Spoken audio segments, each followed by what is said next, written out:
Martedì 29 aprile, Santa Caterina da Siena. È il 119° giorno dall'inizio dell'anno, ne mancano 246 al termine.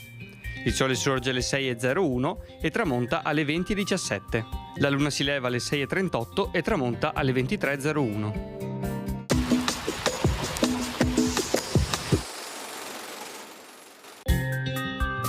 Viene solennemente consegnato lo stendardo a Giovanni Bembo, nominato capitano generale da Mar, ovvero sia il comandante di tutta la marineria veneziana.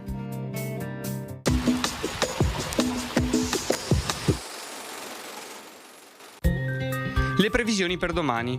Cielo in prevalenza sereno o poco nuvoloso. Sui monti di pomeriggio a tratti parzialmente nuvoloso. Nel corso della giornata probabilità bassa per rovesci locali sui monti, per il resto assenti. Temperature in aumento leggero moderato rispetto a martedì. Venti deboli in alta montagna da nord-est e altrove con direzione variabile. Mare calmo.